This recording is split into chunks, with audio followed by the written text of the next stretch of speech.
baka sa inyo. Kasi nakikita naman namin na talagang nag-ipot ng matindi ito si Tik sa inyo, sa pakikisama, sa pakikipaglaban. Nakita ko yan. Pero si Pau Pau, hindi niya nagawa niyan sa inyo. Kundi, bagpos, ang nakita ko, binabalahura pa kayo. Kayo lahat. Diba? Ayun.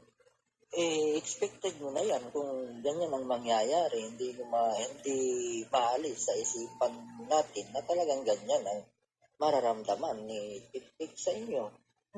Ayun, kung gusto nyo maayos naman ito.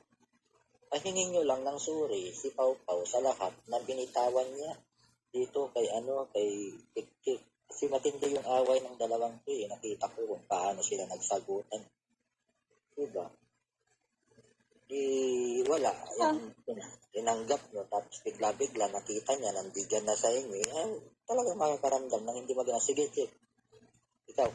Yun nga po Okay lang naman kasi naintindihan ko naman si Tatay David na mapagpatawad talaga yan. Pero depende naman sa tao. Tsaka yung nanggalingan.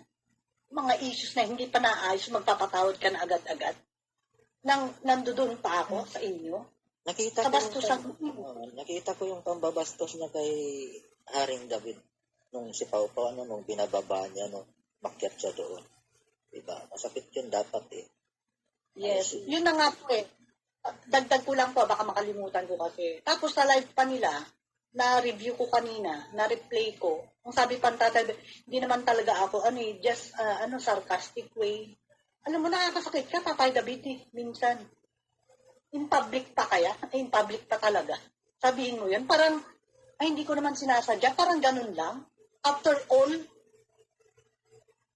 na pinapaakyat ninyo ako, o magsalita ka, Chief. Oo naman, nandun naman ako Na-appreciate ko naman na pinagtanggol nyo rin ako. Pero, yung pagtatanggol kasi na yan, parang may pagkakaiba sa pagtatanggol ko sa inyo Malaking pagkakaiba. Kasi ako, pinipili ko naman yung papatawarin kong tao. Kung humingi ng tawad sa akin, like si Daisy, diba nag-usap kami, ganun dapat. Ito, ano pa kayo dyan, halik-halik, ano ba yun? Yakap-yakap. Ano yun, dahil mabango? O kahit sino na lang ba, mag-perfume dyan na babae, magdamit ng pangputa, yayakapin mo na, mabait na para sa'yo. Yun ang problema sa inyo Alalakihan minsan, hindi kita dinadown dito, Tatay David Like you, Jeno, isa ka pa. Makapag ka, akala mo, ay, ang ganda-ganda, pretty, ganito, ganyan. Yun lang ba masasabi mo? Yung issue, hindi mo binalikan, tapos inayos. Puro ka na lang, you're proud, kasi nakita sila. Yun lang nasasabi mo. Yan bang matalino, Jeno? Kamanyakan ng tawag dyan, gago. Sensya ka na, Talagang nag-iinit talaga ako sa'yo. Nag-init ako doon. Nakaka-insulto kayo. Hindi sa ganda, hindi sa bango ng tao yan. Kung anong bango ng pagkatao ng tao, yun ang yakapin ninyo.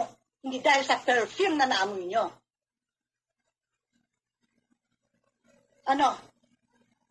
Gusto nyo na naman? I-rebat nyo ako kung gusto nyo. Basta ako, real talk lang ako. Kung yung naramdaman ko, nilalabas ko lang dito.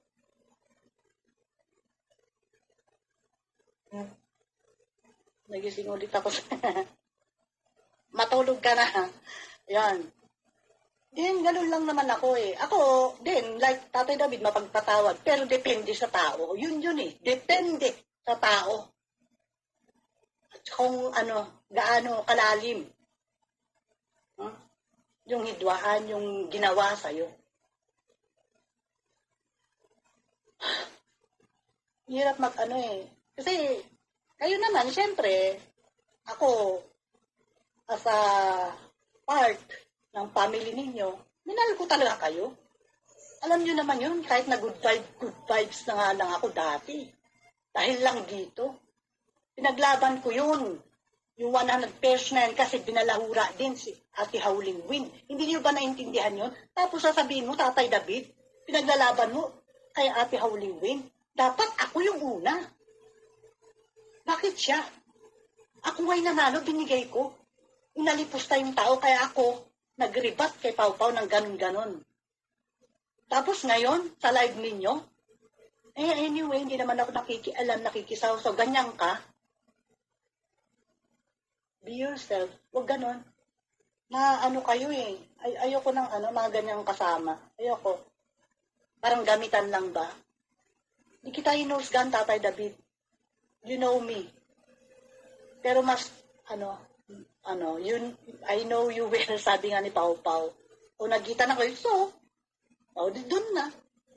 Alam mo yun? Mas kilala ka daw ni Pau Pau eh. Kaya pala, one day, okay na. Isa ka pa, Jeno ha. Wag mo anuhin yung pasensya ko sa'yo. Dati-dati, pinagpapasensya ka na napakatagal na ng panahon. Kasi kapamilya ka para sa akin. Pero ganyan-ganyan lang, kapal naman ang mukha mo, malandakan mo pa. Sa channel Tatay David. Nagganito, Ma'am Pau Pau, oh, I'm grateful, ganito, ganyan. Para kang tanga, totoo lang ang chip mo. Ang chip mo. Palibhasa, mukha kang pera. Oh, real talk tayo, mukha kang pera. Tignan mo, yung mga pumasok nung time na yon na umakyat si Pau Pau. Sino mga nandun? Sa baba, tuwang-tuwa ka kasi maraming viewers. Yun ba? Gusto mo lang may viewers, pero pagkanta, nawawala ka kasi walang viewers. Oh, sa'yo ba yung kita? Ng channel Tatay David? Na paghahalata ka, doon ka magmalaki, doon ka magmamam sa Pau Pau mo, doon ka sa channel mo. Nakakabastos ka. Pero anyway, okay lang naman sa akin yun. Hindi naman ako parte na dyan eh. Nilabas ko lang yung yung gusto kong sabihin. Pero hindi na ako mag-aano ulit dyan. Wala na akong makukomment pa. Nasabi ko na lahat ng gusto ko, sana naiintindihan ng lahat. Hindi po ako galit kahit kanino sa kanila. Kay Jeno lang, at saka sa isa. Kunti lang, 50-50. Nakakabastos kasi, nakaka-insulto. Parang wala ba yung lahat ng pinagsamahan, pinagpalit sa isang araw lang, sa isang nambalahura sa inyo? Versus Chikchikwada na lagi nakikipaglaban. Tingnan ko lang. Ipasok niyo yan si Papa sa buhay ninyo, sa LS ninyo. Kung, halimbawa magkaroon kayo mga kaaway, maglalaban ba kayo niyan? Minsan, di ko pa nakita yung nakipaglaban. Mga laban ninyo, kalaban ninyo. DISS. Kayo pa ang kinalaban mismo. Yun lang. And I thank you, Kuya Bon.